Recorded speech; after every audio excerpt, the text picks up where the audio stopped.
La Inquisición. La Iglesia la inventó para salvar almas humanas, sin embargo acabó produciendo un sufrimiento humano inenarrable. La palabra Inquisición conlleva imágenes de tortura y crueldad. La tortura se utilizaba simplemente para sonsacar confesiones. Entre sus víctimas se incluyen Juana de Arco y Galileo, pero ¿sabemos realmente qué sucedió y por qué? Básicamente, todo lo que se ha afirmado sobre la Inquisición es erróneo por defecto.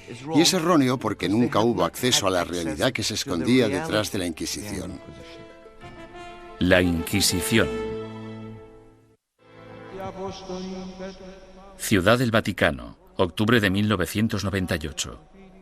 En una petición de examen de conciencia sin precedentes y en honor al año Jubileo 2000, el Papa Juan Pablo II convoca a un tribunal especial de historiadores y académicos para celebrar un simposio sobre lo que él mismo denominó una fase tormentosa en la historia de la Iglesia, que hoy en día se conoce como la Inquisición. Para ayudar al tribunal en su investigación, el Papa anuncia la apertura pública de los archivos secretos de la Inquisición, unos archivos que habían estado fuera del alcance de los académicos durante casi 200 años.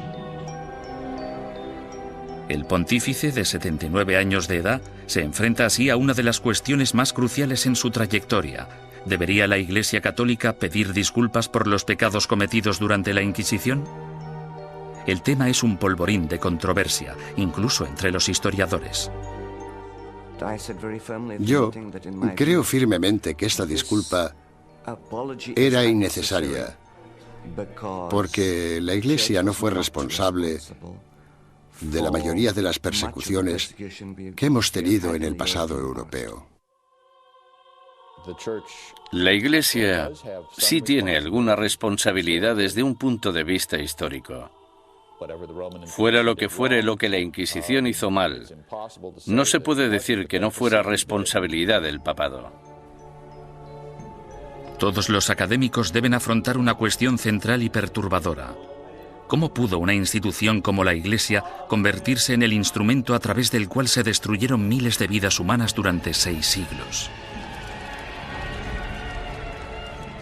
La primera respuesta implica comprender que nunca hubo una única y todopoderosa Inquisición, sino más bien instituciones independientes en España, Portugal e Italia. Lo que compartían era un oscuro y perpetuo miedo, el miedo a la herejía religiosa.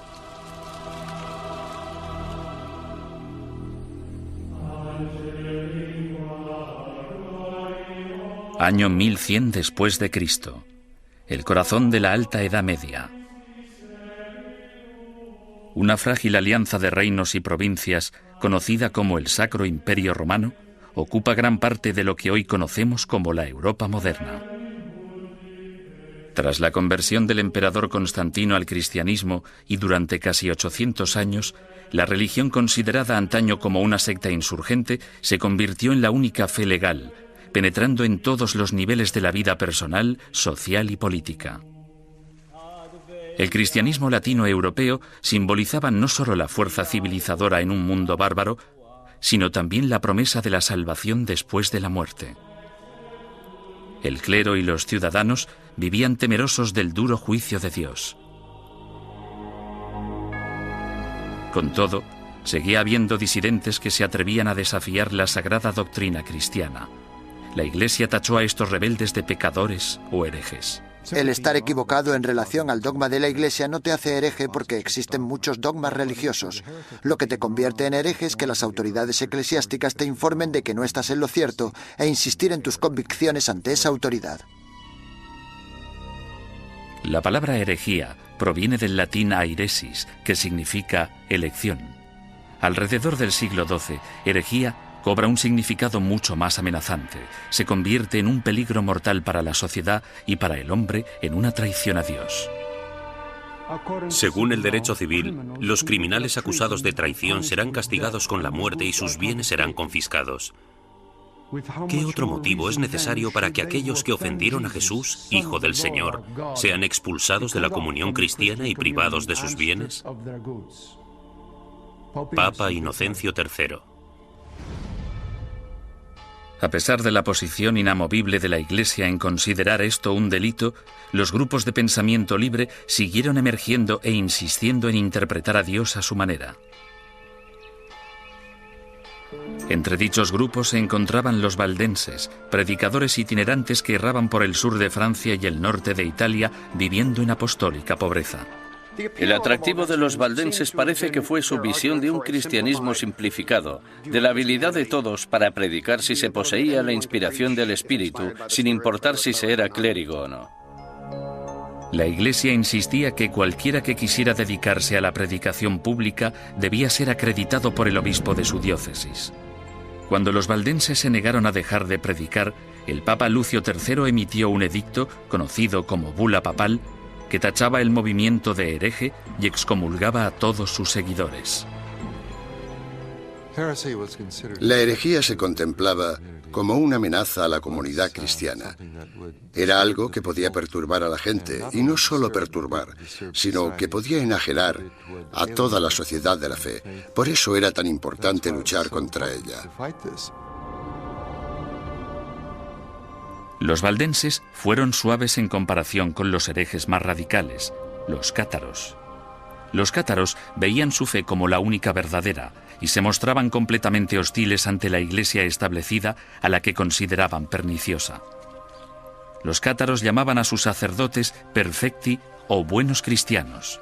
Comprometidos con una vida de estricta abstinencia, los sacerdotes no podían mentir, blasfemar, comer carne ni mantener relaciones sexuales.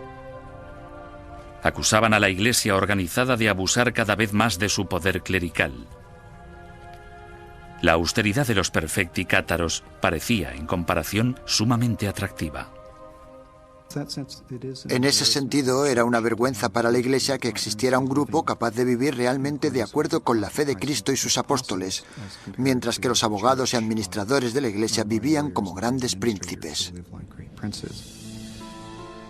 Alrededor del siglo XIII, Europa era un foco de herejía. Al sur de Francia floreció el catarismo. La tensión aumentó hasta que una conspiración cátara asesinó a un representante papal que predicaba en la región del Languedoc en el año 1208. Ultrajado, el Papa Inocencio III reclamó una nueva cruzada en contra de los herejes. Lo que hizo fue básicamente pedir a la nobleza del norte de Francia que se trasladara al sur del país y que convenciera a los nobles de la región, que no perseguían al movimiento cátaro, de que lo hicieran y que propiciaran las condiciones adecuadas para erradicar a los cátaros del mundo rural. El Papa denomina esta guerra santa contra sus semejantes cristianos la Cruzada Albigense, en honor a la catedral francesa de la ciudad de Albi. Las atrocidades que cometieron sus cruzados del norte se convirtieron en legendarias. Los perfecti cátaros, fácilmente identificables por sus atuendos negros, eran asesinados en el acto. Los perfecti no intentaron esconderse, en parte porque la muerte les liberaba de este terrible mundo material en el que el Dios mezquino les había sumergido. Tenían una tímida tendencia al martirio. Sin embargo, tras años de matanzas, los astutos perfecti decidieron desprenderse de su atuendo distintivo y camuflarse gradualmente. A pesar del celibato, incluso empezaron a viajar con mujeres afirmando que eran sus esposas. El Papa Inocencio III volvía a enfrentarse al mismo rompecabezas del principio. El objetivo de la Iglesia era esparcir la salvación y un hereje muerto solo era bueno para el diablo. El pontífice en apuros consideró el sistema judicial del momento. El procedimiento habitual, el acusatorio, forzaba a la parte injuriada a hacer una acusación pública. Si la parte acusadora no conseguía probar su caso, entonces ésta era castigada del mismo modo en que habrían castigado al acusado. Este proceso hacía que incluso los que tenían una queja real se mostraran reacios a presentar una acusación. Inocencio III se dio cuenta de que esas reglas no servirían para su objetivo a largo plazo. En el año 1215, el Papa congregó a todos los líderes cristianos en el Cuarto Concilio de Letrán, celebrado en Roma. Inocencio utilizó el encuentro para anunciar sus nuevas normas para la persecución de herejes y clérigos descarriados. La Santa Inquisición había nacido.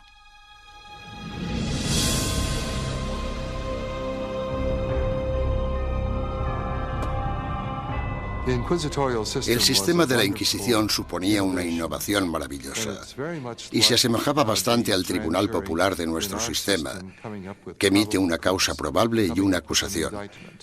No tenían que demostrar nada, solo necesitaban tener muy claro o tener suficientes indicios que sugirieran la culpabilidad del acusado. El proceso inquisitorial de Inocencio III daba la potestad al investigador de construir un caso completo, recogiendo a escondidas las opiniones de la gente de la comunidad. En 1231, el Papa Gregorio IX inicia un concurso público para el nombramiento de nuevos agentes especiales, llamados inquisidores de la depravación hereje. Es el amanecer de la Inquisición medieval, que empieza con una venganza. El objetivo de la Inquisición es acabar con la herejía, y acabar con la herejía significa acabar con los herejes.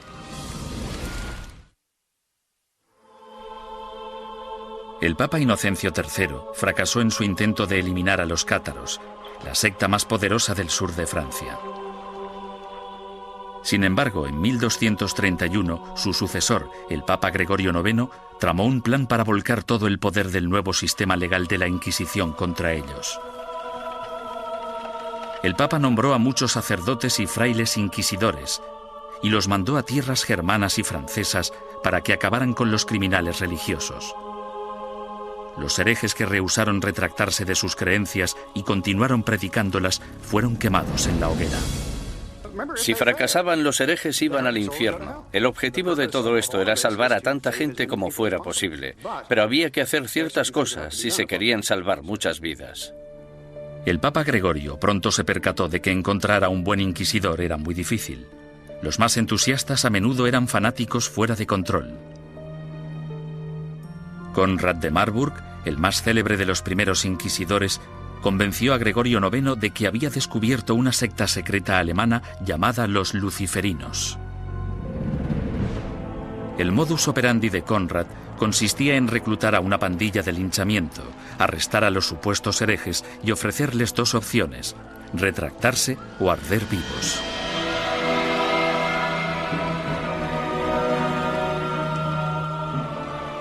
Los historiadores descubrirían más adelante que los luciferinos fueron pura ficción, una invención obsesiva que Conrad creó para impresionar al Papa.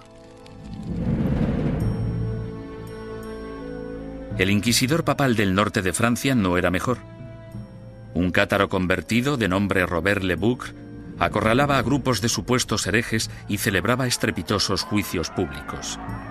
En un suceso devastador, 183 cátaros fueron interrogados, sentenciados y quemados vivos en un solo día. Tras años de protesta por parte de los obispos franceses, el Papa finalmente se dio cuenta de que Robert era un extremista peligroso, por lo que le retiró de su cargo y lo encarceló. Había que hacer algo, y tenía que haber alguien mejor para hacerlo que estos individuos, devotos, aunque extremadamente incompetentes y peligrosos. Este fue el momento en el que Gregorio IX se fijó en los dominicanos. Fundada por Santo Domingo en 1216, la orden dominicana estaba capacitada para realizar el trabajo de inquisidor. Educados como teólogos, los dominicanos estaban habituados a la vida en la calle y a predicar contra la herejía. A mediados del siglo XII, Gregorio IX ordenó a 4 docenas de inquisidores dominicanos que buscaran y procesaran a los cátaros, los valdenses y a los demás grupos herejes. El pontífice anunció de forma oficial a sus obispos la llegada de los inquisidores a los burgos y pueblos de Francia, Italia, Alemania y España. Ordenamos que se les reciba amablemente y que se les trate con honor, dándoles buenos consejos, ayuda y apoyo, de tal modo que puedan realizar la tarea que les ha sido encomendada. En esta carta, Gregorio IX pedía a sus obispos mucho más que simple hospitalidad. En su búsqueda de herejes, los inquisidores papales necesitaban confiar en información interna, rumores y otras habladurías recogidas gracias a una red informal de clérigos informadores que trabajaban como espías.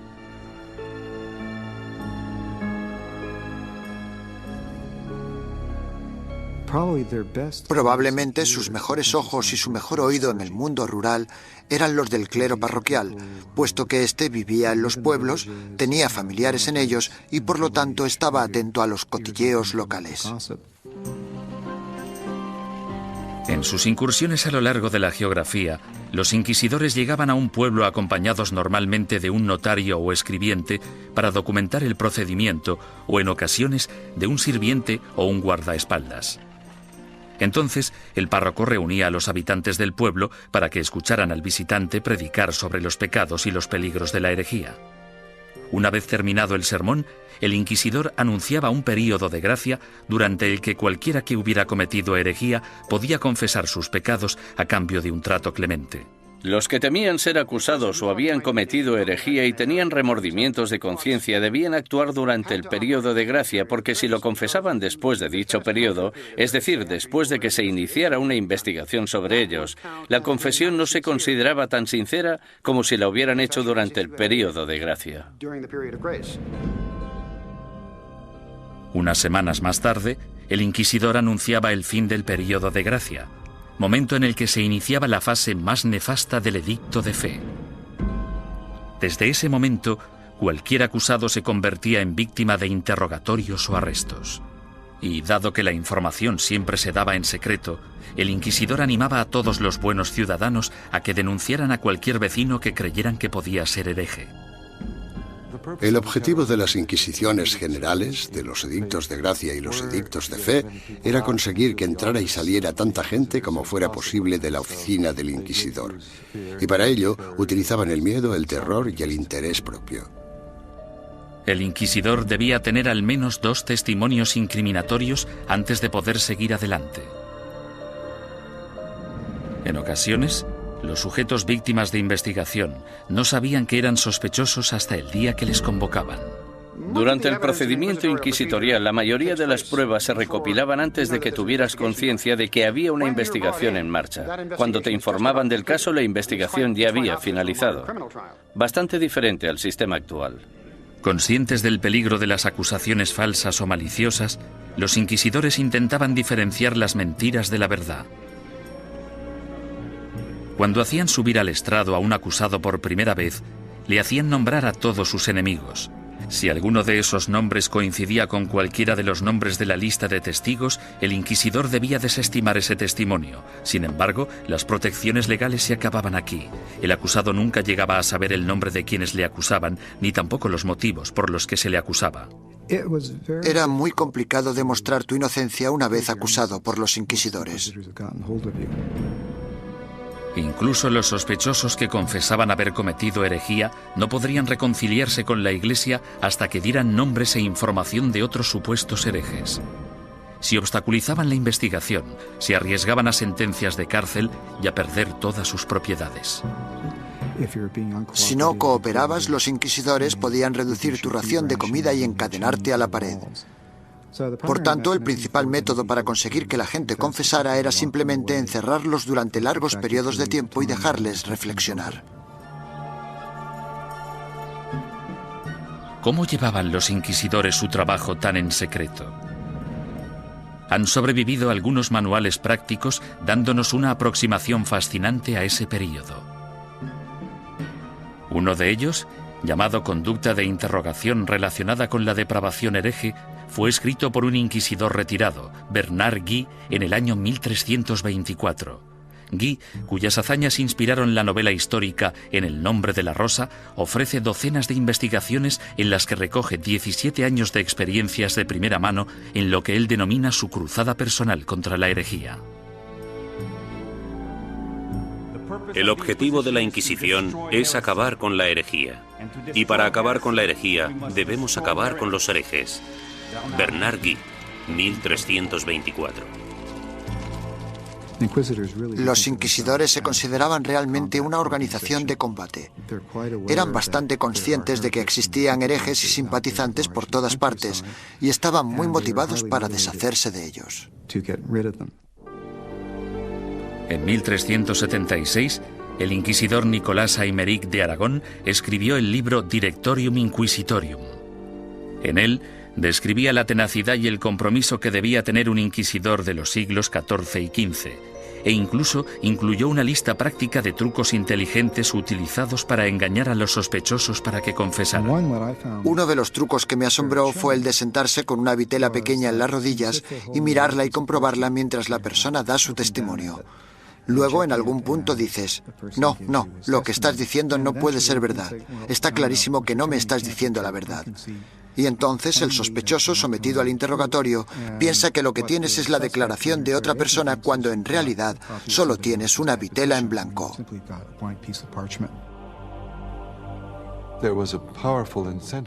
Los inquisidores estaban altamente motivados para llegar hasta la verdad como fuera.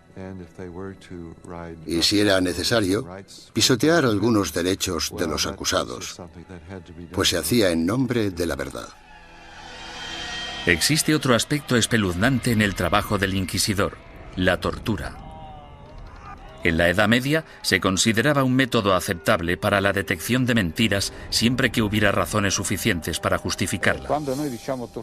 En el siglo XX, cuando hablamos de tortura, pensamos en violencia física para obligar a la gente a decir la verdad. En aquel entonces, se trataba de un método para averiguar si el acusado estaba diciendo la verdad. Y este era el rol inicial de la tortura. Era un instrumento legal que entraba en juego en un momento dado del caso y bajo unas circunstancias muy específicas. Antes de 1252, la Iglesia prohibía a los inquisidores que utilizaran la tortura en sus investigaciones. Pero tras el asesinato del inquisidor Pedro Mártir en Lombardía a manos de los cátaros, el Papa Inocencio IV abrió la veda y dejó que métodos antiquísimos, en especial la tortura, entraran en la lucha contra la herejía. El oficial o párroco debe obtener de todos los herejes que capture una confesión mediante la tortura, pues de hecho son todos ladrones y asesinos de almas. Papa Inocencio IV. Por lo tanto, la tortura no fue algo inventado por los inquisidores. En este caso, solo seguían los dictámenes de la ley. La tortura se destinaba a dos tipos de prisioneros: los que se negaban a retractarse y los que parecían saber más de lo que contaban. Los inquisidores escogían la técnica de la tortura, pero dejaban el trabajo en manos de torturadores profesionales, expertos en causar dolor. Para empezar, debían describir la tortura a la persona. Luego debían mostrar los instrumentos de la tortura al acusado. Y tras dar 3 o 4 pasos como estos, el acusado sufría alguno de esos métodos de tortura. Sin embargo, dicho acusado podía decir en cualquier momento: ya he tenido suficiente. La estrapada era uno de los métodos de tortura más populares en la Edad Media y el Renacimiento. Las manos del acusado se le ataban a la espalda y a una cuerda que se colgaba de una viga en el techo. En algunas ocasiones se añadían pesos en los pies de la víctima. Una vez izado, se bajaba al prisionero y se le volvía a levantar de un tirón o se le sacudía violentamente. Los atornilladores de piernas o las prensas de espinillas eran instrumentos mecánicamente más sofisticados para causar dolor. Con cada vuelta de tornillo, más aguda se volvía la presión sobre las piernas del prisionero.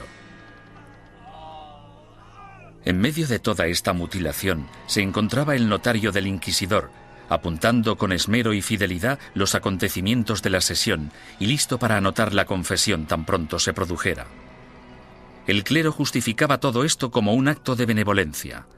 Al fin y al cabo, si la tortura llevaba a la confesión, el injuriador podía finalmente reconciliarse con Dios y recibir la salvación. Si la confesión se realizaba durante la tortura, el proceso consistía en liberar al acusado de los instrumentos de tortura y permitir que se recuperara. Luego se le repetía la pregunta para comprobar si el acusado solo se había dejado llevar por el miedo al dolor o si realmente había dicho la verdad.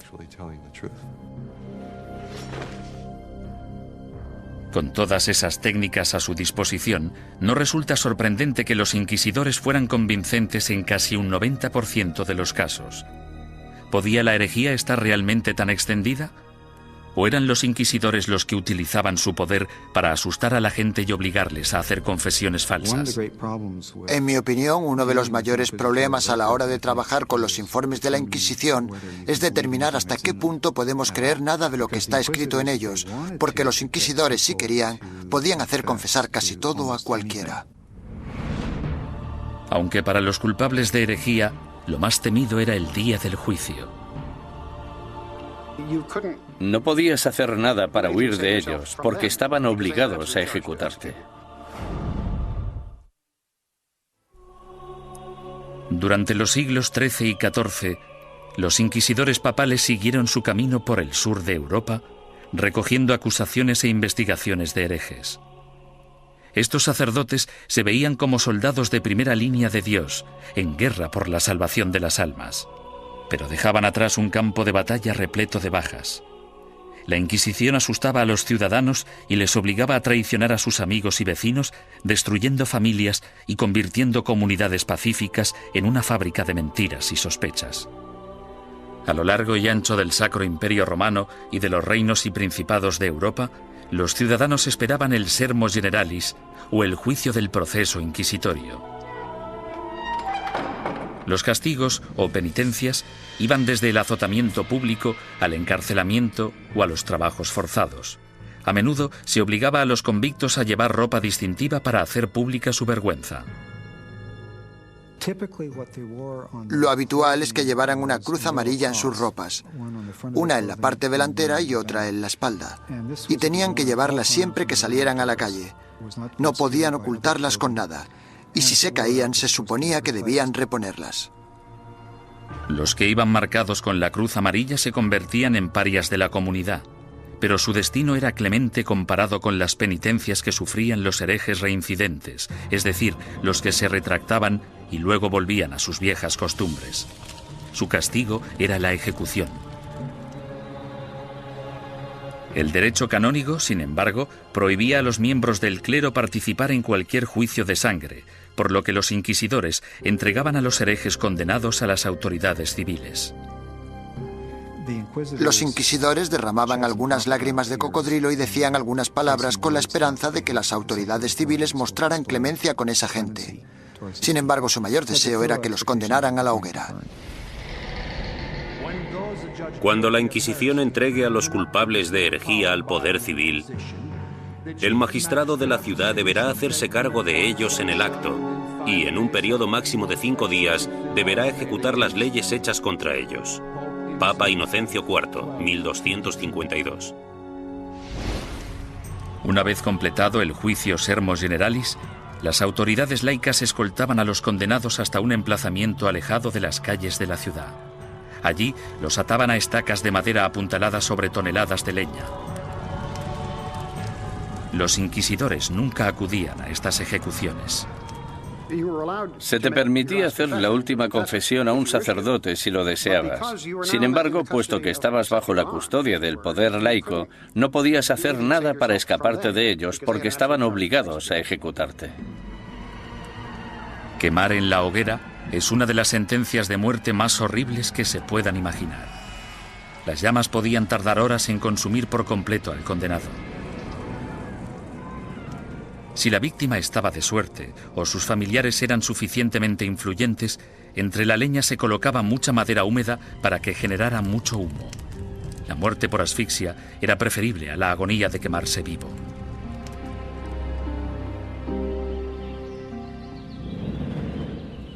Ni siquiera la muerte podía liberarte de las garras de la Inquisición. En ocasiones, personas que habían muerto hacía años recibían acusaciones post-mortem y eran condenadas por herejía. Se saqueaban sus tumbas y se lanzaban sus restos a la hoguera. Desgraciadamente para la familia del fallecido, lo peor aún estaba por llegar. Las autoridades civiles confiscaban automáticamente todas las propiedades de los herejes fallecidos, dejando desvalidos a sus esposas e hijos sin importar su lealtad religiosa. La mañana siguiente a una ejecución a menudo atraía a los coleccionistas de reliquias, basureros que acudían con sacos a barrer las cenizas en busca de piezas de cadáveres. En la mayoría de los casos no se trataba ni de necrófagos ni de locos, Normalmente eran los que creían que aquellos que morían ejecutados eran mártires y merecían ser venerados. Mucha gente pensaba que los herejes eran buenos cristianos y los inquisidores gente malvada, por tanto podía darse un contraataque. El siglo XIV fue testigo del punto más álgido de la campaña de la Inquisición. Gracias a su inmenso poder, la Iglesia combatía la traición con la misma dureza incluso contra sus propios rangos. Cuando un grupo de franciscanos decidió desvincularse de la orden y llamarse a sí mismos franciscanos espirituales, el Papa Juan XXII les acusó de abandonar los ideales de su fundador, San Francisco de Asís, y ordenó a la Inquisición que acabara con ellos. Tras quemar en la hoguera a 4 líderes franciscanos espirituales en Marsella el año 1317, la mayoría de los rebeldes restantes volvieron a la orden original. Durante los 150 años de la Inquisición papal de Gregorio IX, los principales movimientos herejes, los cátaros y los valdenses, fueron virtualmente erradicados de la Europa occidental. Al reducirse el número de herejes, parecía que la Inquisición acabaría desapareciendo por completo. Sin embargo, el negocio de la cacería y el castigo de brujas resucitó el proceso con una venganza durante el siglo XIV. Se consideraba herejía, puesto que se creía que para conseguir poderes, el hechicero debía renunciar a Dios y a su bautismo. Es decir, que debía romper un contrato y rendir algún tipo de homenaje al diablo para poder conseguir esos poderes. El diablo nunca da nada a cambio de nada. La política corrompió los primeros casos de brujería. En 1307, Francia se encontraba casi en bancarrota tras una serie de fracasos bélicos. Su rey, Felipe el Hermoso, envidiaba las riquezas y las propiedades que poseían los caballeros templarios, una orden de poderosos monjes guerreros que se formó durante la primera cruzada a Tierra Santa. El rey Felipe los acusó falsamente de brujería, y durante los 7 años siguientes se torturaron y encarcelaron o quemaron en la hoguera a miles de templarios por toda Europa. Ningún historiador moderno cree que los templarios fueran objetivamente culpables de los cargos que se les imputaron: sodomía, adoración al diablo, herejía, etcétera, etcétera. En mi opinión, esto fue una verdadera manipulación cínica del proceso por parte de Felipe el Hermoso, y supone uno de los ejemplos más espeluznantes de hasta qué punto podían llegar a pervertirse los procedimientos inquisitoriales. Un siglo después, tras su triunfo sobre los ingleses en Orleans, Juana de Arco fue capturada y encarcelada por sus enemigos, que temían su creciente poder político. La entregaron al Tribunal Inquisitorial, organismo que utilizaron como instrumento en su contra. Los que acusaban a Juana defendían que las voces que ella consideraba su inspiración eran las voces del diablo y que sus premoniciones eran brujería. Juana fue condenada y murió en vehemente agonía. La nueva herejía de brujería diabólica parecía muy peligrosa tanto para la Inquisición como para las autoridades civiles, y engendró el manual práctico más relevante e influyente de todos.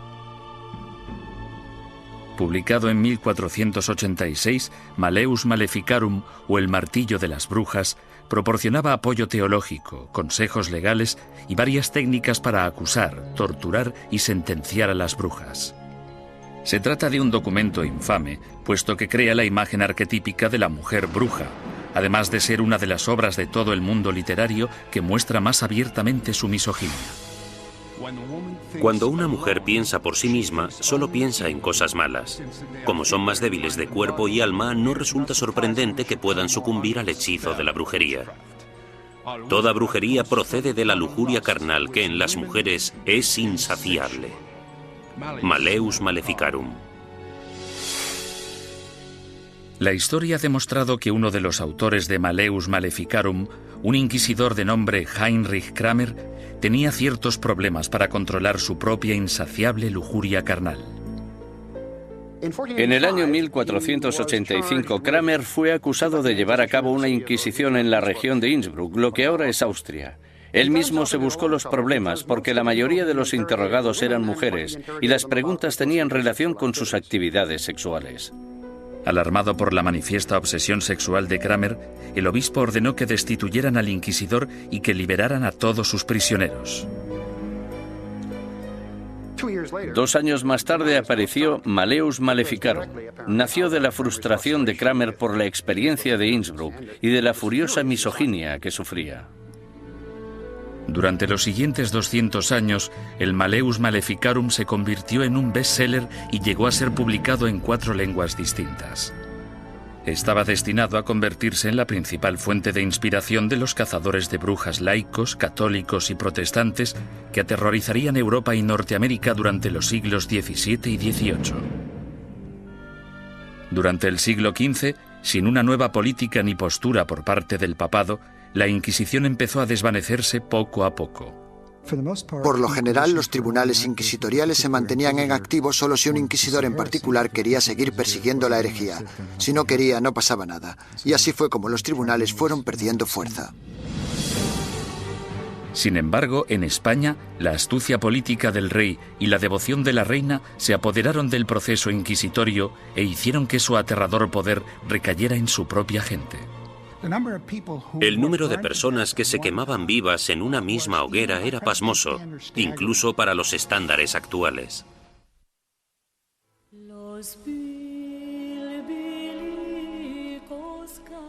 La situación de los judíos europeos durante el período medieval siempre fue desesperada.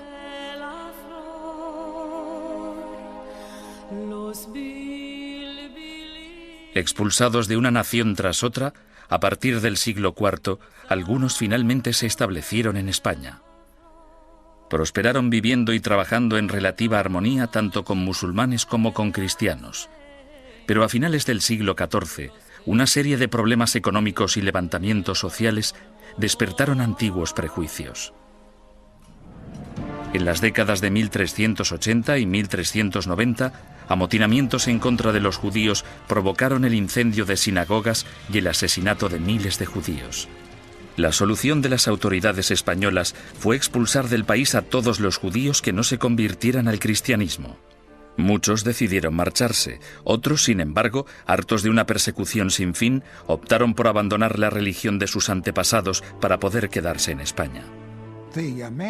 La conversión en masa de los judíos el año 1391 en España es casi única en la historia judía. En muy pocas ocasiones se había conseguido que tantos judíos se convirtieran al mismo tiempo junto con sus rabinos y sus riquezas. Esto redujo en gran número la población de judíos en España. Debido, al menos en parte, a su antigua ética cultural de escolarización y esfuerzo continuo, estos nuevos cristianos, llamados conversos, prosperaron durante las décadas siguientes. Como judíos habría sido ilegal que realizaran ciertos trabajos o que ocuparan ciertas posiciones en el gobierno. Sin embargo, como cristianos las posibilidades abundaban. Desde los inicios de la historia de la conversión de los judíos, tenemos a conversos obispos, conversos ministros, conversos líderes financieros. Tenemos conversos ocupando las más importantes posiciones de la sociedad cristiana, porque esa era la ventaja de convertirse. Y fue precisamente esto lo que pudo originar las objeciones de los otros cristianos, que recelaban de la creciente relevancia de esa gente que anteriormente había sido judía. En tan solo unas pocas generaciones, miembros de la Iglesia Católica de España empezaron a acusar a estos nuevos cristianos de practicar secretamente la religión judía mientras mantenían una fachada apropiadamente cristiana. Este fenómeno judaizante era en parte verdad, puesto que algunos conversos, aunque se autoproclamaban cristianos, mantenían costumbres que habían heredado de sus antecesores. La dimensión de la llamada actividad judaizante era más de carácter cultural que religiosa. En otras palabras, realizaban ciertas cosas que sus padres y sus abuelos habían hecho y en las que no veían nada particularmente malo, como encender velas el sábado. Muchos de ellos creían que encender velas el sábado no tenía nada inherentemente conflictivo con el catolicismo. Su condición de cristianos bautizados también significaba que si se intuía de cualquier modo que recaían en el judaísmo, podían ser acusados de herejía. Fue precisamente esta trágica ironía la que les condujo hacia su destrucción. Con el matrimonio en 1469 de Fernando de Aragón e Isabel de Castilla, se unieron los dos reinos más poderosos de la península ibérica. Los consejeros dominicanos de Isabel pronto la convencieron de que la actividad judaizante suponía una amenaza mortal para el catolicismo en España y que una Inquisición podría ser la única solución. Si el clero pedía una Inquisición, no era solo porque fueran fanáticos, sino porque sabían perfectamente que detrás de ellos tenían a muchos seguidores muy fieles que tenían conciencia del problema tal y como lo percibían. El rey Fernando, astuto estratega político, vio que una alianza con la Iglesia Católica podía beneficiar a España en muchos sentidos. Aparentemente, Fernando tenía otros planes en mente. Apoderarse de las riquezas de los conversos.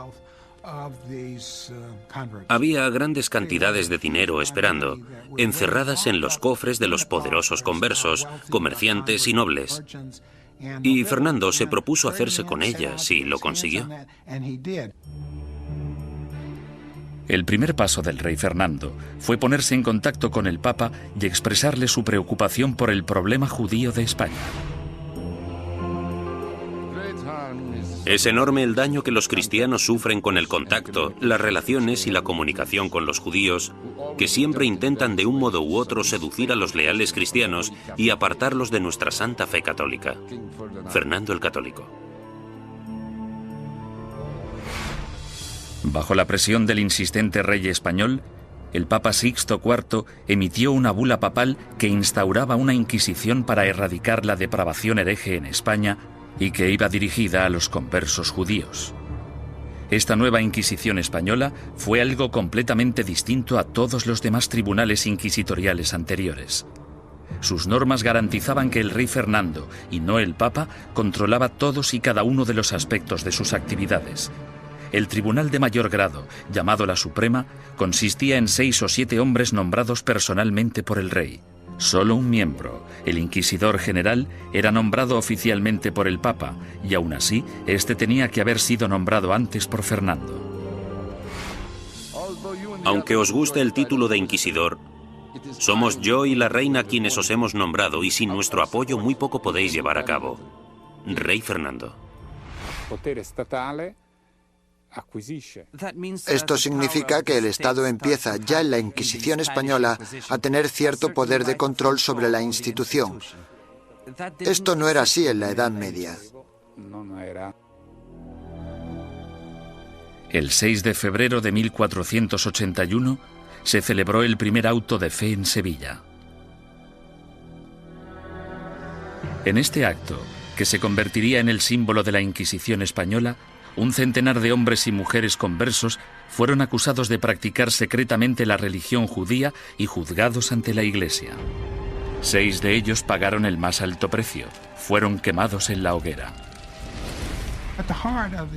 En mitad del auto siempre se celebraba una ceremonia.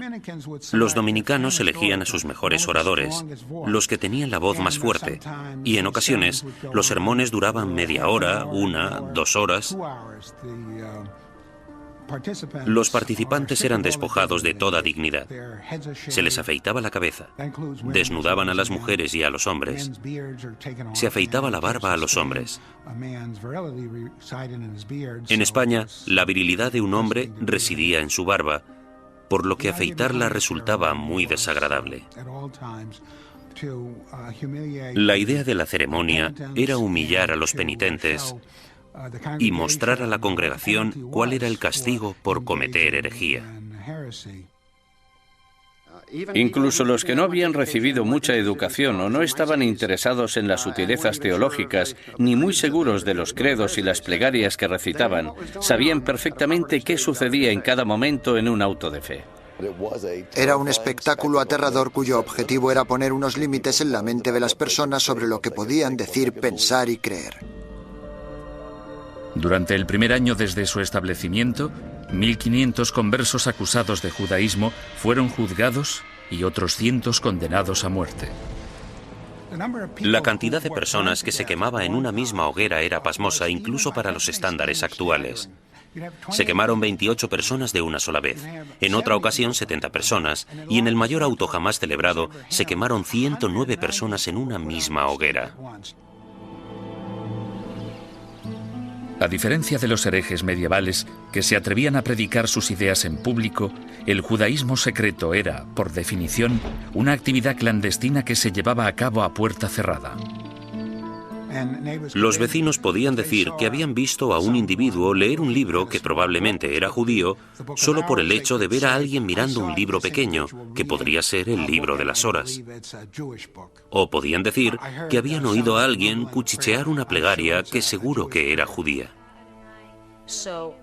Por tanto, encender velas, darse un baño, lavar la ropa, tratar, preparar y comer carne en día de pescado, como podían ser los viernes o los miércoles, podía causarte grandes problemas si tus vecinos se percataban y tenías mala relación con ellos. Las acusaciones provocaban más acusaciones. Algunos conversos se delataban a sí mismos con la esperanza de limpiar su historial y frustrar así el ataque de sus enemigos. Sin embargo, solo se podía conseguir una penitencia clemente si se hacía una confesión completa, y eso significaba dar los nombres de compañeros herejes. La única forma de escapar de todo eso era escoger nombres de otras personas de la comunidad. Esto recuerda mucho a los Estados Unidos de los años 50 y al pánico rojo que provocó la creación del Comité sobre Actividades Antiamericanas. Fue aquí donde se produjeron tantas tragedias. Gente inocente de todos los cargos podría, bajo tortura y pena de muerte, haber dado nombres sin pensar, solo para ser liberados. Si consideramos a Fernando e Isabel como los arquitectos de la Inquisición española, su contratista fue sin duda Tomás de Torquemada, el primer inquisidor general. A partir de 1490, Torquemada redactó minuciosa y sistemáticamente reglas que todavía conservamos en papel para guiar a los inquisidores, incluyendo el más mínimo detalle sobre lo que debían o no debían hacer. Y como consecuencia, podemos considerarle el fundador de la Inquisición. No hay ninguna duda de que Torquemada presidió la Inquisición durante su período más sanguinario y que ejerció mucha influencia sobre la corona. A pesar de que se le ha retratado de todos modos, desde un loco hipnotizador hasta un monje siniestro y obsesionado por el sexo, los historiadores saben muy poco sobre él. Era el típico teólogo fanático, antisemita y extremadamente hostil a los conversos. Era un hombre que concentraba toda esa intolerancia y ferocidad tan característica de los primeros inquisidores. Podemos estar de acuerdo o no con él en que los judeoconversos debían ser perseguidos y condenados.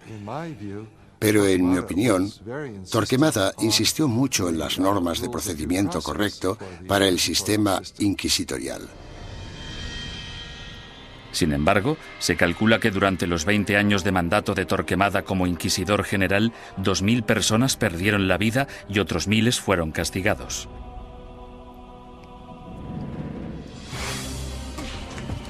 A ello se le sumó un alocado complot de asesinato que selló el destino de los judeoconversos españoles y aseguró el papel de la Inquisición en España durante los siguientes 200 años. Los judíos no ganaban nada convirtiéndose. La situación social no cambió en ningún sentido. Solo podía empeorar para la gente de origen judío. 5 años después de su nacimiento, la Inquisición se encontraba en plena forma, ganándose a pulso su temible reputación. Los conversos españoles, los judíos convertidos al catolicismo, no podían acudir a ningún lado en busca de justicia. Tanto la Iglesia como las autoridades civiles seguían la misma lógica aplastante. Todos los conversos que rehuían la Inquisición eran, por defecto, culpables. Todos los que daban el paso y se delataban a sí mismos eran, puesto que lo admitían, culpables. Y todos aquellos que eran juzgados y condenados eran, evidentemente, culpables. Los procedimientos interinos del Tribunal de la Inquisición se mantenían en privado y los informes se protegían cuidadosamente, incluso de la corona. Cuando la Inquisición española arrestaba a alguien, esa persona simplemente desaparecía en la cárcel hasta que la Inquisición acababa con ella. Los familiares y amigos quedaban a la espera, llenos de preocupación y sin poder ayudar. Los españoles convirtieron este hecho en un verdadero fetiche, el secreto. Me refiero a que este era uno de sus principios fundamentales, la creencia de que el prestigio de la institución dependía en gran medida de la capacidad de mantener intacto el secretismo. Para los acusados, la naturaleza surrealista y casi arbitraria del proceso generaba terror. No existía ningún juicio. Eran más bien audiencias tras las que el prisionero volvía a su celda. Después de todo el sufrimiento, que podía prolongarse durante semanas o meses, el acusado podía no llegar a saber los crímenes de que se le acusaba. Se le exigía constantemente, a veces bajo amenazas de muerte, que confesara. El acusado tenía que inventar explicaciones sin saber la naturaleza de la denuncia que se había interpuesto contra él. Y esto, a menudo, llevaba al encarcelamiento masivo de prisioneros que se negaban a confesar, porque creían que no tenían nada que confesar, y probablemente tenían razón. El 15 de septiembre de 1485, algunos conversos furiosos decidieron tomarse la justicia por su mano. Como inquisidor, Pedro Arbués se arrodilló delante del altar de la Catedral de Zaragoza. 8 asesinos le atacaron con cuchillos.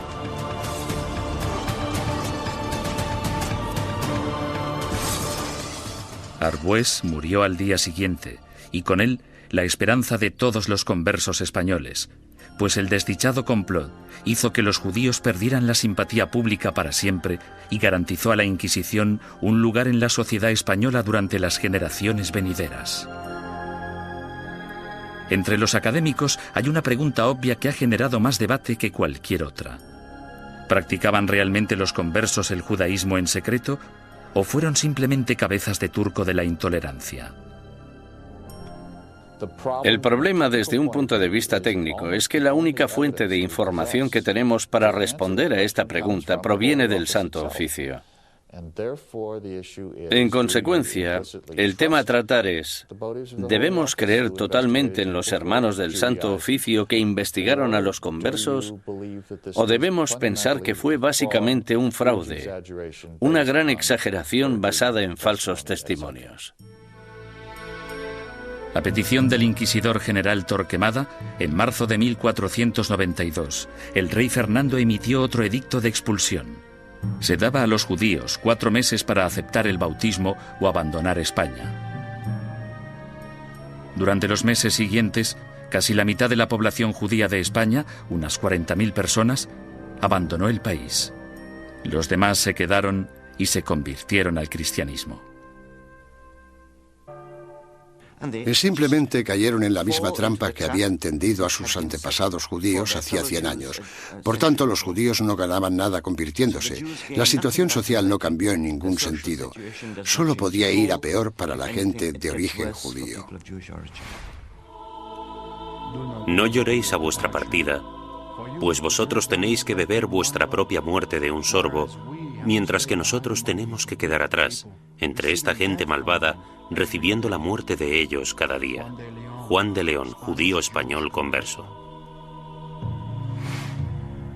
En 1499, la orden de expulsión se amplía para incluir a todos los musulmanes no convertidos de España.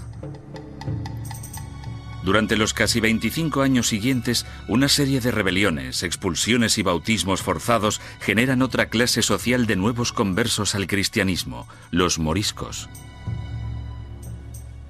Lo que tenemos aquí es el mismo escenario que el de los conversos. Un grupo de gente que pertenecía a otra cultura y a otra religión y que ahora eran teóricamente cristianos. Esta era una situación hecha a medida que la Inquisición utilizó para apartar a los musulmanes y hacerles practicar el cristianismo. Las persecuciones de moriscos se triplicaron durante los siguientes 100 años. Sin embargo, estos no pudieron o no quisieron adaptarse. Finalmente, en 1609, las autoridades españolas decidieron que los moriscos eran imposibles de convertir y los expulsó a todos. El odio por la Inquisición española era tan intenso entre los musulmanes como entre los judíos. En su intento de conservar el catolicismo como la única religión de España, la Inquisición española encarceló a ciudadanos inocentes, confiscó propiedades, destruyó familias y mandó a miles de personas a la muerte. Lo que no utilizó muy a menudo, según los historiadores, es lo que la ha hecho tan famosa: la tortura. Una de las cosas que se han podido afirmar con seguridad gracias al reciente estudio de la Inquisición es que la tortura se utilizó en muy pocas ocasiones en dicha institución. La tortura se utilizaba única y exclusivamente para sonsacar la confesión, y una vez se había conseguido, la tortura cesaba. Los inquisidores se enfurecían si sus subordinados torturaban a individuos demasiado viejos, demasiado enfermos, leprosos o supuestos enfermos mentales. Tampoco querían que se torturara a niños. Pero no importa la poca frecuencia de uso, la Inquisición tenía reglas concisas sobre cómo ejercer la tortura. A los prisioneros, ya fueran mujeres u hombres, se les desnudaba. Solo se les cubría sus partes íntimas. No todo el clero de entonces practicaba el celibato, y todos los que lo practicaban no eran capaces de contemplar una escena de estas características una y otra vez sin sentir el más mínimo arrebato de sadismo o satisfacción sexual. Decir que esto podía prolongarse durante siglos es no comprender en absoluto la naturaleza de la sexualidad humana. La garrucha, versión modernizada de la estrapada medieval, se convirtió en el método de tortura más común. El potro, probablemente el instrumento de tortura más famoso de todos, también era muy efectivo, aunque tenía algunos inconvenientes. Su uso no podía prolongarse porque una de las reglas vitales de la tortura era que la Inquisición no podía derramar sangre. Si se vertía una gota de sangre, la tortura debía suspenderse. La toca, o tortura con agua, se convirtió en la favorita de los inquisidores españoles. Durante el terrible sufrimiento, la boca del prisionero se mantenía abierta a la fuerza y se introducía una pieza de ropa por la garganta. Luego se vertía agua por la garganta, de modo que la pieza de ropa quedaba empapada y provocaba al prisionero violentos espasmos. Durante la Inquisición española, la tortura no podía aplicarse más de 3 veces y nunca durante más de 15 minutos. Las afirmaciones que hacían los prisioneros no eran legales, a no ser que las ratificaran 24 horas después, lejos de la sala de tortura. Hubo inquisidores que rompieron las reglas, aunque lo hicieron por ignorancia, más que por malicia. El buen juez debe hacer caso omiso de los gritos, lloros, suspiros, temblores o del dolor del acusado. Y toda tortura debe realizarse con tal cuidado que el acusado no se vuelva loco, ni quede herido, lesionado ni indebidamente angustiado. J. Damunder, testigo ocular de las torturas. Se les pedía que siguieran las normas del libro, eso era todo. Yo no he encontrado, sinceramente, demasiados indicios de que se rompieran dichas normas. Me refiero a que tal vez estaban más dispuestos a seguir los procedimientos que los policías de hoy en día. La Inquisición española realizó algunas innovaciones en el área del castigo. La cruz amarilla que llevaban los herejes medievales en sus vestimentas evolucionó hasta un atuendo llamado San Benito. Estas ropas debían vestirse en el juicio conocido como el auto de fe o acto de fe, y luego por encima de la ropa de calle mientras durara la penitencia. La gente que iba por la calle era objetivo de todo tipo de comentarios sarcásticos. Los niños les tiraban piedras, todo esto hacía muy difícil poder ganarse la vida. Ni tan siquiera la muerte liberaba al hereje de la vergüenza. El hábito con el que se enterraba al difunto se colgaba en la parroquia del lugar para recordar a todo el mundo en la ciudad que esa persona y su familia estaban relacionados con la herejía. Muerte y humillación no eran los únicos escollos de la Inquisición. Uno de sus castigos más temidos era convertirse en esclavo en las galeras españolas. Se cree que este castigo fue invención del mismísimo rey Fernando. No tenía nada que ver con la religión, la herejía ni cualquier otra cosa. Pero el rey Fernando se percató de que mucha de esta gente estaba siendo castigada con penas del todo inútiles y pensó, buena idea, ¿por qué no utilizamos a esta gente? Porque yo necesito remeros en mis barcos. Después de la muerte, ser enviado a las galeras era el castigo de la Inquisición española más temido. No puedo imaginarme nada peor que ser esclavo en las galeras. Yo casi preferiría que me quemaran. Al menos acabaría rápido. Durante la expulsión del año 1492, miles de judíos cruzaron la frontera con Portugal, engrosando allí la población judía y reanimando viejas tensiones raciales. A causa de los alborotos resultantes, los judíos portugueses fueron obligados a convertirse al cristianismo, y en 1532 el rey Juan III insistió en que Portugal tuviera su propia Inquisición. Durante 10 años, los ricos conversos portugueses utilizaron todas las formas de persuasión posible, incluyendo enormes sobornos, para convencer al Papa de que no instaurara una Inquisición en su nuevo santuario. Muchos conversos españoles se fueron a Portugal y de hecho pronto superaron en número a la comunidad portuguesa. Dichos conversos creían que en Portugal estarían a salvo hasta que, evidentemente, los portugueses instauraron su propia Inquisición y todo cambió. La Inquisición portuguesa se puso a trabajar de inmediato con los sospechosos de siempre. Entre 1547 y 1580 se celebraron 34 autos de fe en Portugal con casi 2.000 penitentes y 169 ejecuciones. Las persecuciones fueron tan letales que los conversos, la mayoría de los cuales apenas habían emigrado a Portugal desde España, decidieron volver a su tierra natal y enfrentarse a lo que parecía el mal menor de las dos malvadas instituciones. Tras la conquista militar española del Imperio Azteca en 1521 por Hernán Cortés, los conversos portugueses y españoles pronto emigraron a las Américas en busca de un nuevo comienzo. Pero la Inquisición española les siguió de cerca e inició investigaciones en la recién fundada Ciudad de México. En 1528, 2 conversos españoles fueron quemados en la hoguera tras el primer auto de fe celebrado en tierras del Nuevo Mundo. Las primeras oleadas de sacerdotes españoles también consideraban su deber guiar a la población americana lejos de sus creencias paganas y ayudarles a adoptar el cristianismo. Tras un periodo inicialmente optimista sobre lo que se creía una conversión extendida, la segunda generación de prelados españoles en el Nuevo Mundo empezó a tener dudas sobre si los indios seguían siéndolo a escondidas después de ser bautizados, del mismo modo que se creía que los conversos seguían siendo judíos tras el bautismo. En contra de la política estricta y reacia aplicada tanto a judíos como a musulmanes en España, la Suprema finalmente decidió que los indios simplemente eran incapaces de asimilar las creencias cristianas y que, por tanto, estaban fuera del alcance de la conversión. Sin embargo, la Inquisición pronto se enfrentaría a su mayor enemigo hereje de todos los tiempos, el protestantismo. Y en ocasiones incluso fueron torturados por la Inquisición, lo que parece muy injusto, pero eran protestantes y eran una presa fácil.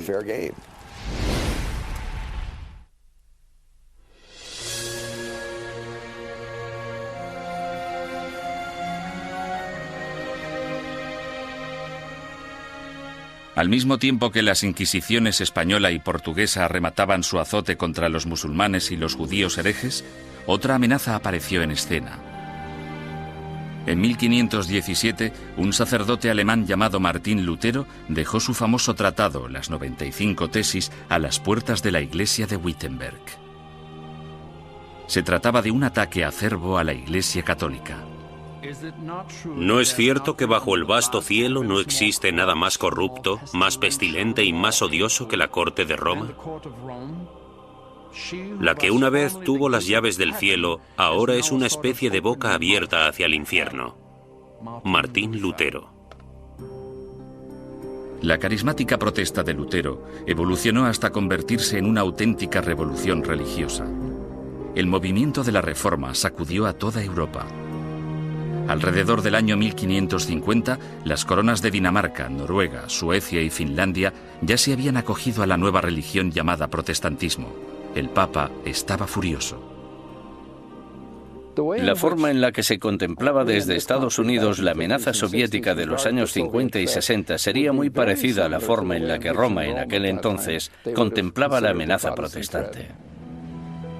Con sus ajetreados puertos y su extensa red europea de comercio, era solo cuestión de tiempo que las ideas protestantes empezaran a viajar hacia la España católica. En 1577, dos grupos independientes de adinerados protestantes convertidos fueron descubiertos y arrestados en Sevilla y en Valladolid. Estos arrestos de finales de 1550 fueron terribles para la administración inquisitorial y para el gobierno real, puesto que muchos de los sospechosos ocupaban altos cargos en la burocracia gubernamental. El descubrimiento de dos organizaciones protestantes en dos de las mayores ciudades de España causó oleadas de pánico por todo el país católico. El rey español Carlos V, que había dedicado los últimos 30 años a la lucha contra el protestantismo en Alemania, exigió una purga rápida y despiadada. Su aliado en Roma, el Papa Pablo IV, volcó todo el poder de la Iglesia en el ataque contra el protestantismo y emitió una bula papal sin precedentes en la que permitía a la Santa Oficina Española ejecutar a los ofensores que cometían un crimen por primera vez e incluso a los que se arrepentían. Según mis conocimientos, esta es la única vez en toda la historia de las Inquisiciones española, romana o portuguesa en que los acusados, que por primera vez admitían estar arrepentidos de sus errores doctrinales, eran igualmente condenados a muerte. La fiebre del antiprotestantismo llegó a todas las grandes ciudades de España. Fueron quemados en la hoguera sacerdotes, monjas, soldados ingleses e incluso 3 niños que murieron junto con sus madres. En poco más de 3 años, tras el descubrimiento de protestantes en España, el protestantismo se había eliminado por completo. Nunca reaparecieron. España se caracteriza por no tener protestantes. El sangriento ataque a los protestantes entre los años 1559 y 1562 también marcó el punto más álgido de la ceremonia del auto de fe en términos de asistencia, pomposidad y pura teatralidad. Anticipándose a los juicios de cientos de protestantes herejes, el inquisidor general Fernando Valdés se propuso deliberadamente modernizar el auto de fe de forma grandilocuente. Los costes aumentaron astronómicamente. Llevaron al tribunal inquisitorial a la bancarrota, de modo que tuvieron que ir reduciendo miembros y empezaron a amontonar prisioneros para poder conseguir un auto realmente bueno y tener suficiente gente para quemar en las ceremonias. España eliminó sistemáticamente a todos los protestantes.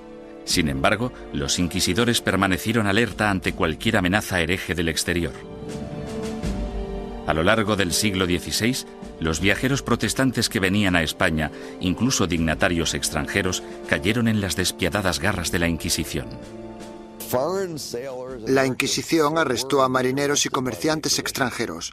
En ocasiones incluso llegó a torturarlos, lo que es muy injusto, pero eran protestantes y eran una presa fácil.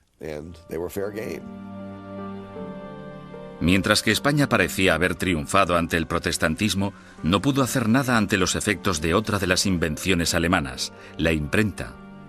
Hacia finales del siglo XVI, libros y panfletos escritos por víctimas de la Inquisición española avivaron el negocio de forma importante. Los líderes protestantes, que aspiraban a poner el mundo en contra de la España católica, explotaron estos horribles relatos de tortura, encarcelamientos y muerte. Las cuerdas, que eran de tamaño pequeño, se ataban a los huesos del prisionero atravesándole la carne y haciendo que la sangre borboteara por 8 puntos diferentes al mismo tiempo. Mientras el prisionero se resistía a hacer cualquier confesión respecto a lo que los inquisidores le preguntaban, tiraban de las cuerdas de esta manera 4 veces sucesivas. John Foxe, El libro de los mártires. La mala publicidad de la Inquisición no era el único escándalo al que se enfrentaba la Iglesia católica.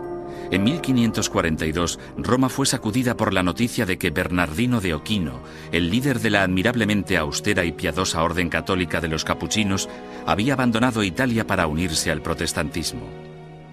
La deserción de Ochino, una de las figuras relevantes más admiradas en la Iglesia, finalmente incitó al Papa a tomar una decisión.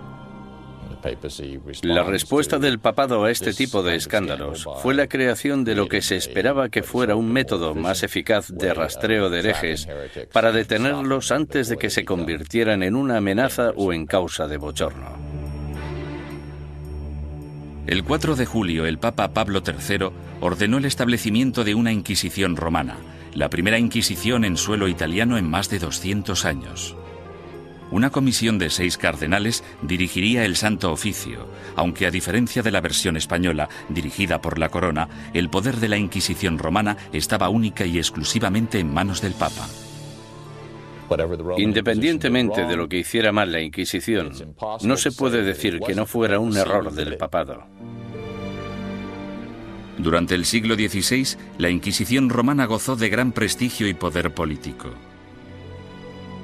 Los papas Pablo IV y Pío V subieron al poder tras servir a la Iglesia como inquisidores. A pesar de sus sangrientos mandatos, en términos de número de protestantes ejecutados, estudios recientes muestran que la Inquisición romana fue pionera en reformas judiciales que serían las predecesoras del sistema legal actual. Los prisioneros de la Inquisición romana podían disponer de un abogado e incluso reunir testigos que testificaran a su favor. 300 años antes de que se inventara la figura del abogado de oficio, la Inquisición romana ya proporcionaba abogados gratuitos a los indigentes acusados. Como mínimo, la Inquisición escuchaba o pretendía escuchar las explicaciones del acusado de un modo que los demás sistemas judiciales no contemplaban. La justicia civil era en muchos sentidos peor que la del Santo Oficio. Torturaban a los acusados más despiadadamente, los condenaban con más rapidez. Los acusados no morían a causa de la tortura en el sistema inquisitorial, sí en cambio en los tribunales civiles. Sin embargo, la Inquisición romana se volvió en contra de algunos de los mayores pensadores del Renacimiento. Estaban muy preocupados por el tema de las escrituras y parecía que Galileo las cuestionaba basándose en cuestiones muy controvertidas en aquel entonces. El ataque de la Inquisición romana contra el protestantismo supuso mucho más que arrestos, castigos y ejecuciones. En 1559, el Vaticano publicó su Índice de Libros Prohibidos, en el que listaba cientos de libros y autores considerados peligrosos para la fe y la moral de los buenos católicos. Cualquier ciudadano que poseyera uno de estos libros prohibidos podía ser arrestado. Algunos autores encontraron sus libros listados en este índice simplemente porque una o dos frases sueltas se habían considerado erróneas. Sir Thomas More, político inglés que irónicamente fue decapitado por su lealtad a la religión católica, también fue considerado un autor prohibido. En relación a ciertos pasajes de sus libros, el índice decía: podéis leer este libro, pero debéis saltaros este pasaje. Es cierto que mucha gente famosa aparecía en este índice y, por tanto, estaban prohibidos. Los historiadores cuestionan si dichos índices tuvieron algún impacto real. Hay literalmente miles de títulos en cada índice, y aparte de un grupo de inquisidores y de obispos, pocos sabían exactamente qué estaba prohibido. Con mis investigaciones he podido demostrar que en Cataluña, por ejemplo, nadie hacía caso al índice. A lo largo de todo el siglo XVI, las librerías de Barcelona vendieron públicamente libros que aparecían en el índice de libros prohibidos. Simplemente fingían no conocerlo. Como instrumento de censura, el índice de libros prohibidos resultó ser algo de mucho ruido y pocas nueces. Sin embargo, no hay ninguna duda de que la Inquisición romana tuvo un efecto represivo sobre las ideas intelectuales y científicas y que destruyó las vidas y los legados de algunos de los mayores pensadores del Renacimiento. Giordano Bruno fue uno de los genios más excéntricos del siglo XVI. Medio filósofo, medio loco, su visión del cosmos, considerada inverosímil en su época, de hecho se anticipó a la concepción actual del sistema solar. Bruno era un visionario. Se consideraba casi una segunda reencarnación de Cristo, aunque de hecho tenía sus dudas sobre la divinidad de Dios, pensamiento por el que fue acusado. El tratado más famoso de Bruno, publicado en 1584, pronto le hizo merecedor de aparecer en el Índice romano. De título Sobre el universo infinito y los planetas, es una mezcla extravagante de misticismo y astronomía de Copérnico. Bruno lanzó la teoría de que existe vida inteligente en otros planetas situados más allá de las estrellas. Enseñaba que la unificación de todas las religiones, incluidas el Islam y el judaísmo, era la única salvación de la humanidad. Estas creencias herejes provocaron aversión tanto entre los católicos como entre los protestantes. En un periodo de tensión religiosa, las personas como Bruno representaban una amenaza enorme porque en realidad parecían desechar casi todos los pilares básicos del cristianismo. Durante 15 años, Bruno evitó cautelosamente la Inquisición romana, manteniéndose alejado de Italia. Sin embargo, en 1591, un rico mecenas le convenció para viajar hasta Venecia y una vez allí le traicionó denunciándole ante el Santo Oficio. El encarcelamiento y el juicio de Bruno duraron 7 años, durante los que el tribunal romano llegó prácticamente a implorarle que abandonara sus creencias herejes. Él se negó. Habría sido como repudiar toda su vida. En mi opinión, para un hombre como Bruno, que estaba completamente convencido de sus propios poderes, habría sido casi imposible actuar de otro modo. Tal vez vuestro miedo a juzgarme sea mayor que mi miedo a ser juzgado. Giordano Bruno. La obstinación de Bruno enfureció tanto al Papa Clemente VIII que él mismo le condenó a muerte. El 8 de febrero de 1600, Bruno fue conducido al campo dei Fiori, en pleno corazón de Roma, y fue quemado vivo. En la actualidad, una estatua en su honor, erigida en el año 1829, marca el lugar de los hechos. Otro intelectual renacentista, Galileo Galilei, también desató la ira de la Inquisición. Cuando construyó el primero de sus famosos telescopios en el año 1609, Galileo ya era un físico y profesor de matemáticas de fama mundial. En 1613 publicó 2 libros más, Mensajero Celestial y Manchas Solares, en los que defendía la teoría de Copérnico, según la cual la Tierra no solo gira sobre sí misma, sino que además da una vuelta anual alrededor del Sol. Oficiales ultrajados de la Inquisición denunciaron las creencias de Galileo y citaron numerosos pasajes de las Santas Escrituras que describen la Tierra como centro estático del universo. A los cardenales no les preocupaba demasiado qué era lo que giraba alrededor de qué. Les preocupaba mucho el tema de las escrituras, y Galileo parece que las cuestionaba con ideas muy controvertidas para la época. Sin embargo, Galileo vuelve a cuestionar a la Iglesia y toma una decisión asombrosa. Durante años ha habido un debate tremendo, sobre todo durante el último siglo, sobre qué debería haber hecho Galileo. En 1616, Galileo evitó ser juzgado y castigado por la Inquisición romana cuando aceptó dejar de enseñar sus rompedoras teorías planetarias.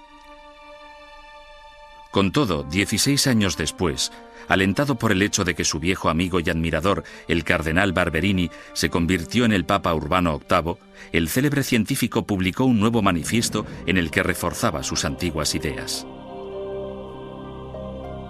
En esta ocasión, Galileo no calculó bien sus pasos, pues no solo produjo pánico en la Inquisición, sino que también provocó la ira de su antiguo aliado, el Papa. En mi opinión fue ese factor, la aversión personal, la oposición personal del Papa, lo que en gran parte hizo que el Santo Oficio procediera como lo hizo. Tenía una gran influencia. Galileo fue acusado de herejía. En enero de 1633, tras redactar sus últimas voluntades y su testamento, el astrónomo de 68 años viajó a Roma para enfrentarse a la Inquisición. Le hicieron todo tipo de preguntas. ¿Cómo escribiste un libro como este? ¿Por qué? ¿No defiendes en él una visión que ha sido tachada de contraria a las Escrituras? Galileo siguió manteniendo su inocencia, lo que probablemente no fue una buena estrategia dadas las circunstancias del juicio. Tras 3 meses de interrogatorio por parte de la Inquisición, en los que le amenazaron con torturarle, llegaron a un acuerdo. A cambio de retirar las acusaciones más graves, Galileo admitiría haber cometido un error y se declararía culpable de la ofensa menor que suponía haber defendido públicamente el copernicismo. El 21 de junio de 1632, en una ceremonia pública celebrada en Roma, pronunciaron la sentencia de Galileo y éste se retractó de sus creencias científicas. Con un corazón honesto y una fe sincera, yo renuncio, maldigo y repudio los errores y las herejías mencionadas. Galileo Galilei. Durante años ha habido un debate tremendo, sobre todo durante el último siglo, sobre qué debería haber hecho Galileo. Es importante recordar que si se hubiera negado a renunciar, si no hubiera aceptado la oferta, si hubiera dicho no, sigo creyendo en el sistema de Copérnico, podrían haberle ejecutado. Es bastante sencillo decir 200 años después no. Tendría que haber tenido coraje y haberlos desafiado y haberse dejado quemar en la hoguera. Después de haberse retractado, el Papa sentenció a Galileo a un castigo sin precedentes, volver a Venecia y permanecer bajo arresto domiciliario por el resto de su vida. El viejo científico murió silenciosamente 9 años después, a los 77 años. La leyenda afirma, sin embargo, que justo después de pronunciar su promesa forzada, Galileo susurró a un amigo: La Tierra se mueve a pesar de todo. En 1992, el Papa Juan Pablo II anunció oficialmente que la Iglesia se equivocó en 1633 al acusar al padre de la ciencia moderna de hereje. Es una lástima que no le escucharan, que no hubiera ningún teólogo en aquel momento capaz de entenderle. El error fue de los que juzgaron a Galileo.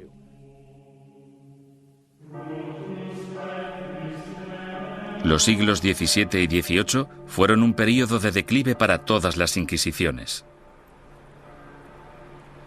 En España, aparte de la necesidad de erradicar a los conversos acusados de practicar secretamente el judaísmo, la Inquisición española se centró en la persecución de comportamientos personales inaceptables, como por ejemplo la homosexualidad, la bigamia y el adulterio, así como también los crímenes del clero.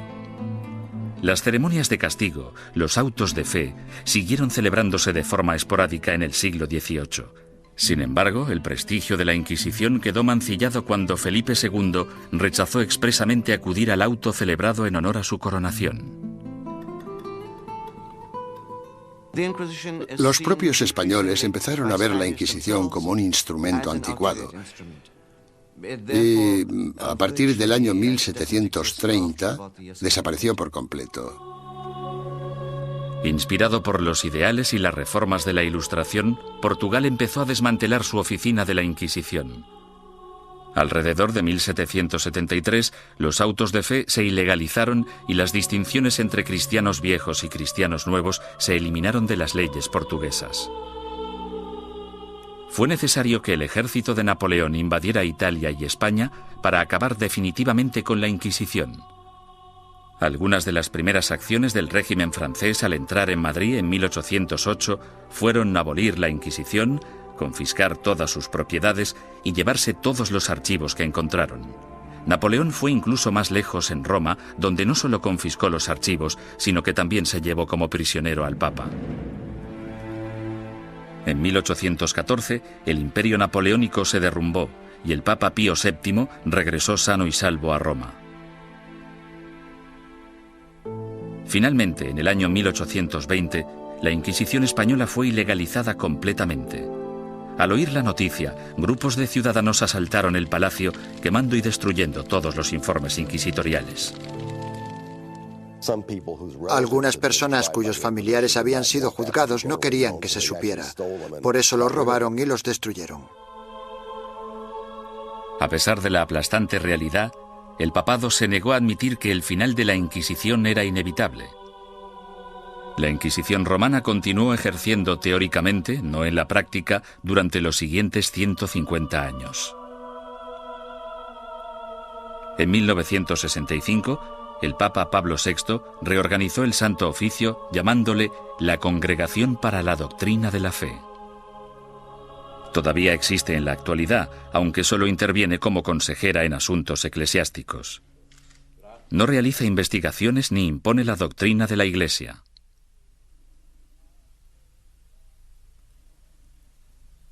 Desde la caída definitiva de la Inquisición, son incontables los mitos y testimonios inexactos que han surgido sobre su objetivo y sus prácticas. Los descubrimientos realizados en documentos nunca vistos, así como en los archivos de la Inquisición abiertos por el Vaticano recientemente, han ayudado a desbancar algunos de ellos. Por ejemplo, se ha podido demostrar que algunos recuentos de personas quemadas en la hoguera eran enormemente exagerados. La gente decía que se habían quemado 200 personas. De esas 200, quizá 3 fueran reales y 197 imaginarias. Poco a poco hemos podido fijar los números reales de las personas que fueron ejecutadas. Han sido necesarios muchos siglos para comprender que algo estaba mal. Debemos tener en cuenta el contexto y la mentalidad. Mucha gente creía que la Inquisición era un instrumento necesario y, aunque no gustaba demasiado, se aceptaba. Sin embargo, otros eruditos advierten que una visión revisionista de la Inquisición nos podría estar llevando demasiado lejos en la dirección errónea. Era una institución malvada. Si se mira todo en conjunto, yo diría que la Inquisición fue exactamente como la han descrito y que no necesitamos un lavado de cara de la Inquisición más de lo que necesitamos una revisión del Holocausto.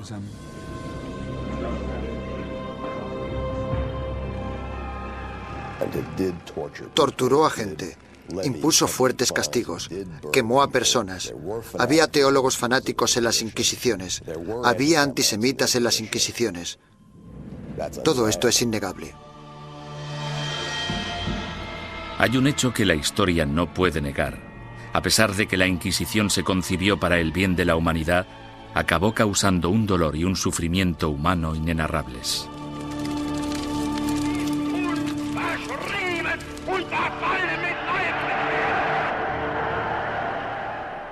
Las Inquisiciones existieron durante casi 6 siglos y lucharon por la necesidad de un grupo de imponer sus ideas sobre las de los demás.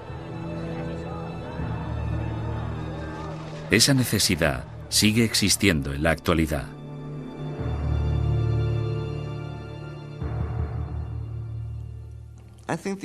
Creo que la lección que debemos aprender de la Inquisición es que no debemos verla como algo único. Es un fenómeno recurrente que se ha dado a lo largo de la historia en todos los países, porque es un fenómeno natural. Es un fenómeno internacional. Es más, es innato en la condición humana utilizar las inquisiciones como método de imposición de nuestras preferencias culturales. El peligro siempre está al acecho. Cuando una sociedad se ve amenazada, sin importar si esa sociedad es una sociedad religiosa como la Iglesia Católica del siglo XVI o una nación-estado del siglo XX, cuando se desafía a una sociedad, el resultado más común es una respuesta violenta que a menudo no está reglada por la ley.